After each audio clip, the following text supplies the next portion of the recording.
situação, ou aquele teste, ou aquela realidade, ou aquela circunstância, daqui a pouco já vai pensando, vai dar tudo certo. Ele já vai positivo, vai dar certo. Nós já produzimos na nossa consciência essa convicção de sempre aceitar aquilo que vai dar certo e nunca aceitar que vai dar errado. Aquilo que vai ser bem sucedido e nunca mal sucedido. Mas muitas das vezes os fracassos, as injúrias, as necessidades, as fraquezas, elas fazem parte também do contexto da caminhada cristã. Aleluia. E Paulo está dizendo aqui, parece até meio contrassensual, né? Uma vez que nós dizemos de fé em fé, de glória em glória, falar de fraqueza dentro da igreja, mas isso é importante. Porque nós estamos vivendo uma cultura social onde as pessoas são desafiadas vença, conquiste, lute, sobressaia, nunca desista, nunca perca, você não pode perder, você jamais poderá ser derrotado. Esses são os jargões que a sociedade impõe ao indivíduo, às pessoas.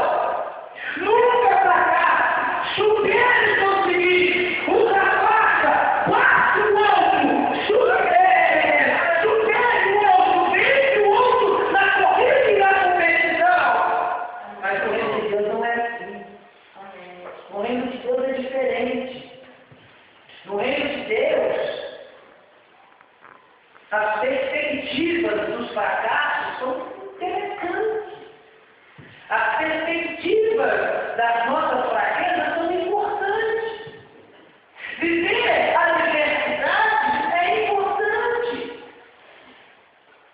Não significa que porque você serve a Deus, que você não vai ser reprovado numa prova, que você não vai ser reprovado numa chamada ou numa classificação de emprego, você pode ser reprovado. Você pode ser surpreendido por fracassos.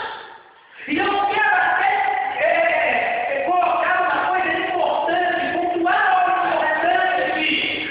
Fraqueza e fracasso, embora tenha muito vínculo, mas a conotação e o sentido na sua aplicação é diferente. Quando eu falo de fraqueza, eu estou falando de um elemento da nossa natureza. Quando eu falo de fracasso, eu estou falando de experiências negativas que ocorrem na nossa vida. Aleluia. Fraqueza é algo da minha natureza. Aleluia. Quando você olha para o Salmo, quando o salmista está falando a respeito dele, ele está falando no sentido das suas limitações, da sua incapacidade, da sua fragilidade, da sua impotência e da sua fraqueza. Por quê? Porque isso faz parte da nossa vida.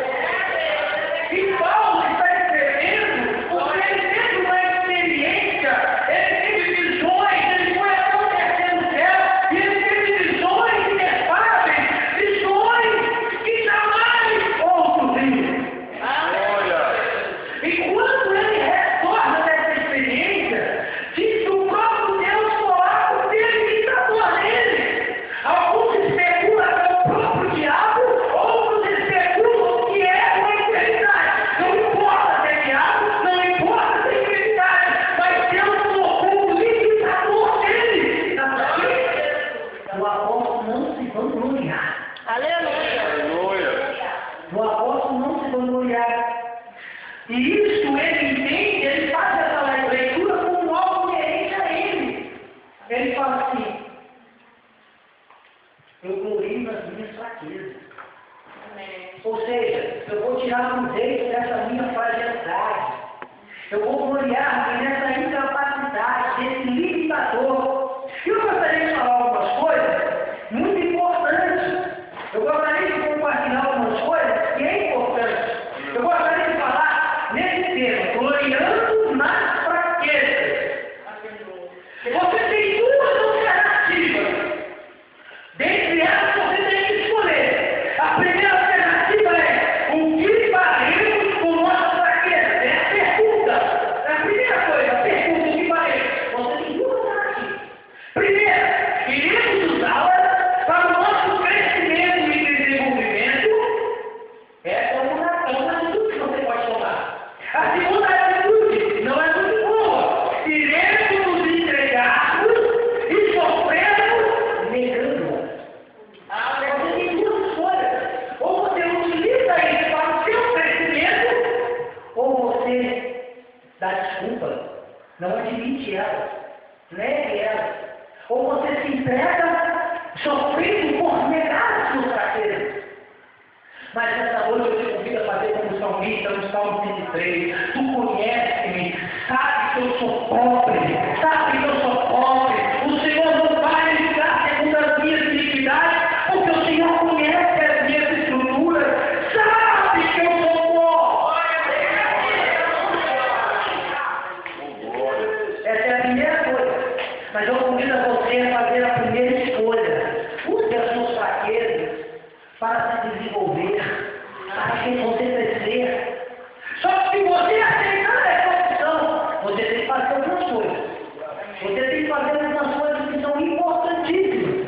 Vamos lá. Primeira coisa que você tem que fazer, se você quer usar as suas fraquezas para crescer, para se desenvolver, para você elevar-se na sua vida cristã, para você crescer a sua vida cristã, a primeira coisa é você ser honesto.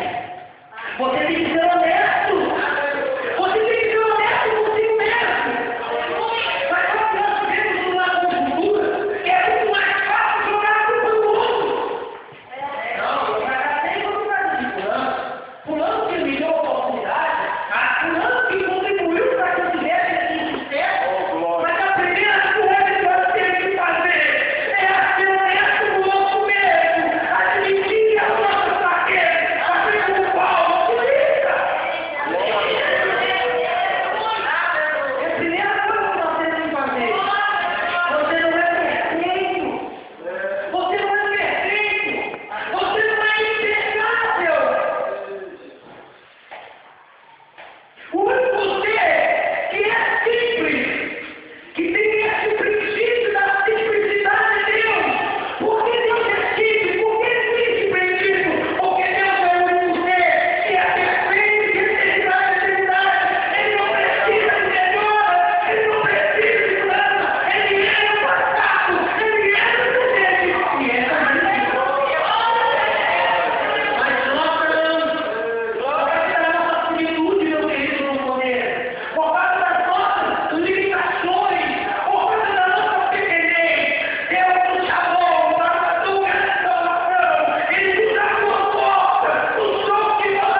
A partir do momento que Deus te salvou, você está num processo de construção.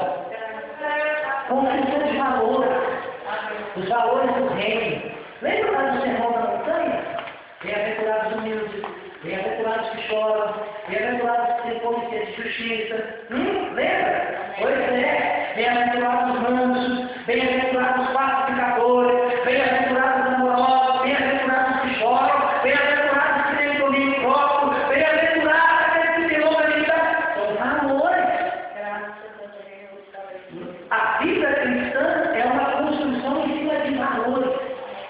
E um dos valores que nós estamos falando aqui é a honestidade. Seja honesto com você. Admita. Outra coisa.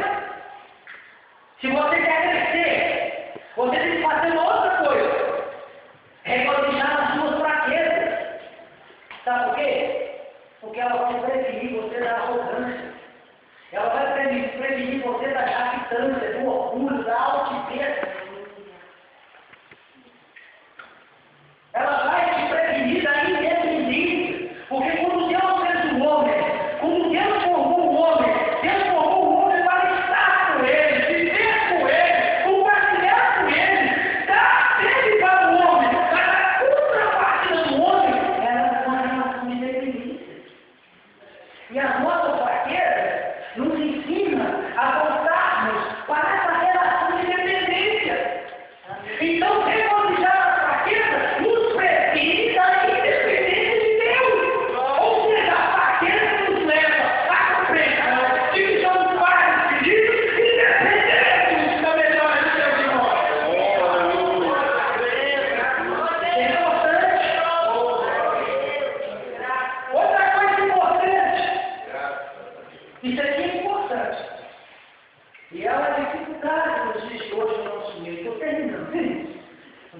mas não. Vamos lá. Quarta coisa, que isso aqui é imprescindível no nosso meio. Isso aqui define a igreja enquanto unidade, enquanto corpo, enquanto organismo vivo. Ainda que somos membros diferentes, temos relacionamento independente.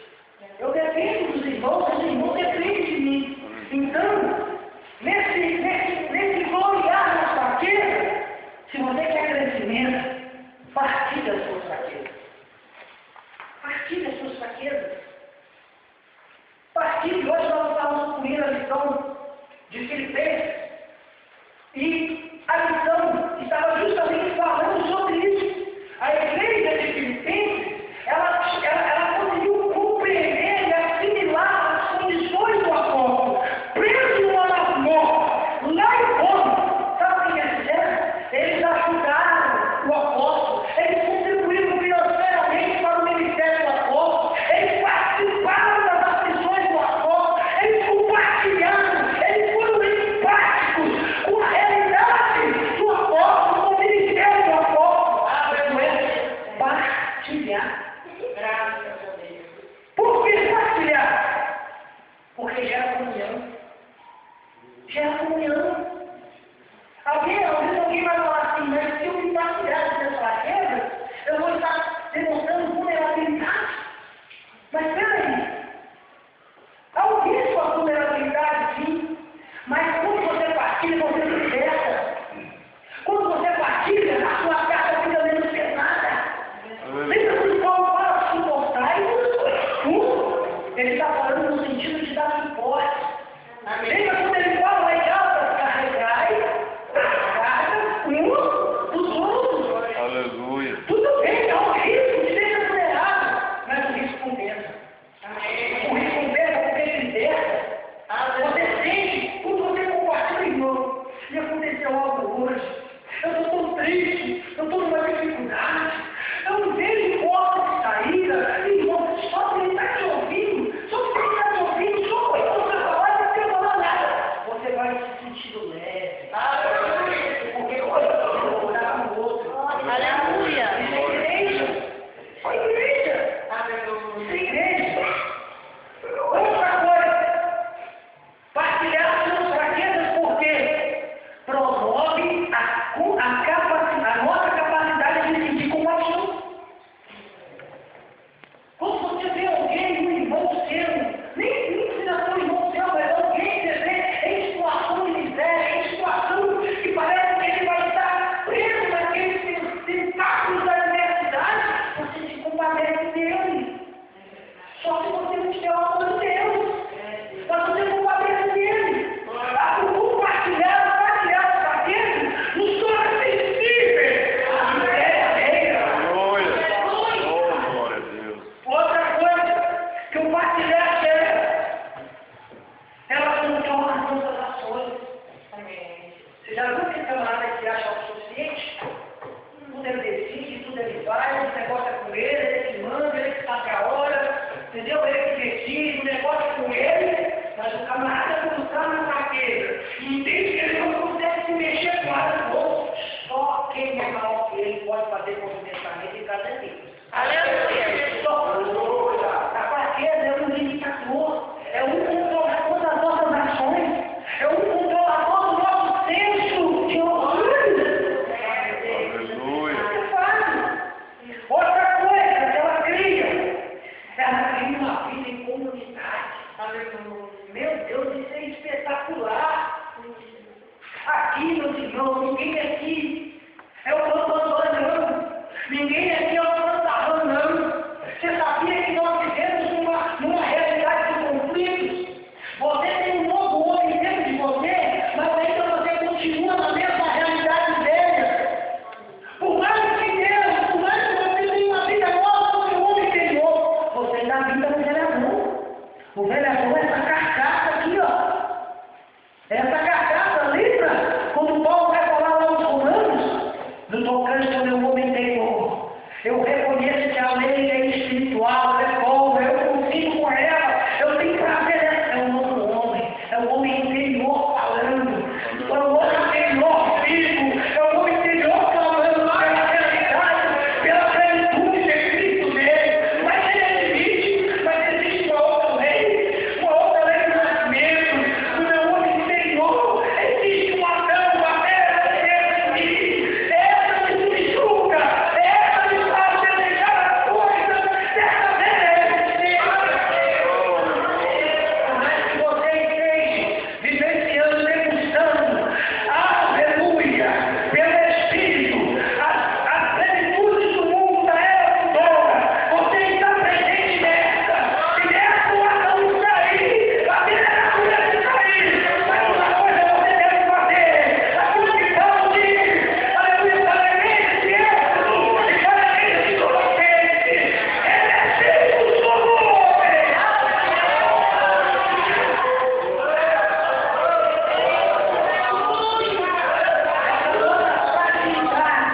Aqui nós somos santos e pecadores.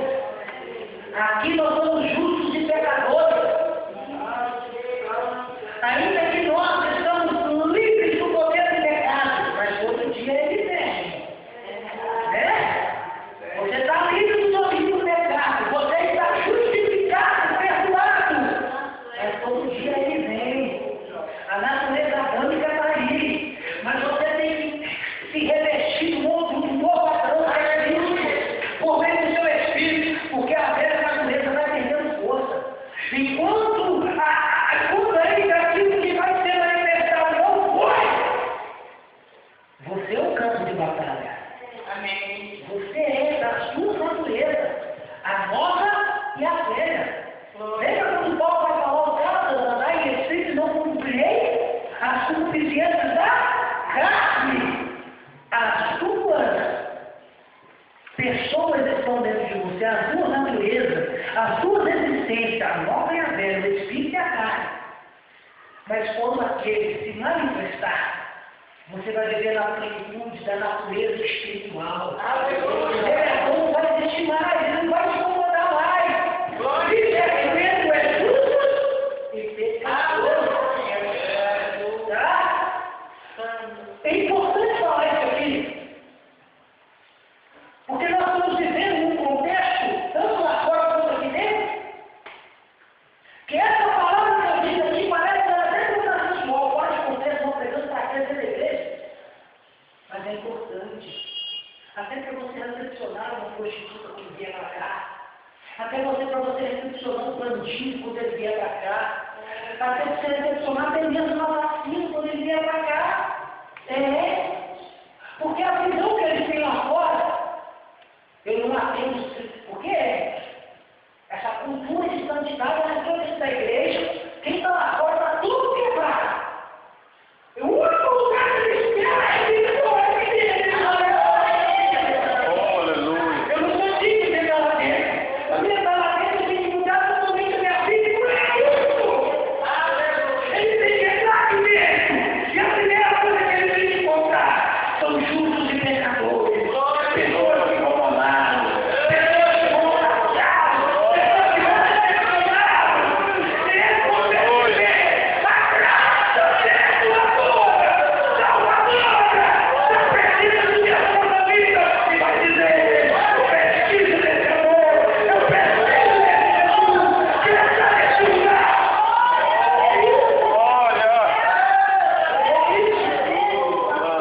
Você tinha essa visão e essas pessoas que trazem medo. Aleluia. É bom demais, bastante, é perfeito demais. Essa visão crítica que ele tem de nós na forma de cair, porque ele é justo e pecador. Nós somos santificados por causa do sacrifício de Jesus. Nós somos santos por causa da filiação em Jesus. Você tem que quebrar esse preconceito que está aqui dentro e que se desenvolve lá fora. O preconceito da santidade, da espiritualidade. Aí quem está lá fora, eu não posso falar mesmo. Porque pouco vai beber demais. É muito comigo. Eu estou distante, eu estou extremamente discrepante, eu não posso entrar ali. Mas não é assim, querido. Não é assim. Vamos cantar aquele livro, né?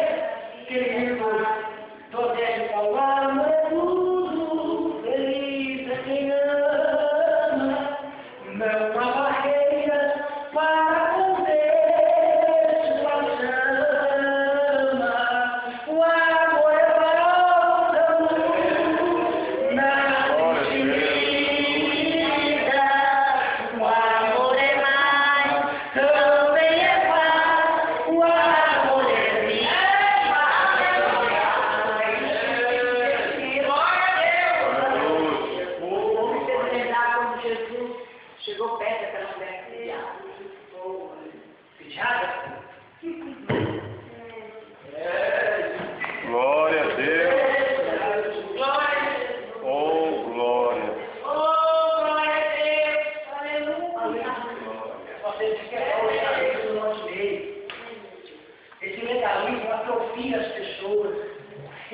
as pessoas de gozar as riquezas do amor de Deus. Por causa desse critério da rigorosidade, como se nós fôssemos juízes de Deus, como se nós tivéssemos o direito de matar uma filha e defender o rendimento de Deus. E eu estou falando de fraqueza. Aleluia. Porque você está querendo ser comprado com sangue e você não tem fraqueza? A fraqueza é um ponto positivo para o nosso crescimento. Às vezes nós camuflamos a nossa fraqueza com uma roupagem de espiritualidade, humanidade. E essa roupagem gera preconceito lá fora. Como eu disse, uma pessoa ela tem que é fraca. O que ela espera encontrar aqui dentro é aconchego, é consolo, é paz, é amor. Não é nada, não é nada. Lembra do filho Ló? As pessoas estão indo fora. Eu não sou digno de entrar lá dentro, não sou digno de ser chamado filho. Mas quem se torna digno de ser chamado filho é o próprio Jesus. Aleluia. O Espírito fica com nós, nós somos filhos. Isso é obra minha, isso é obra dele. O mérito é dele. Ninguém é salvo por vida própria. Ninguém é salvo pela sua tarefa. É simplesmente pelo ato de crer.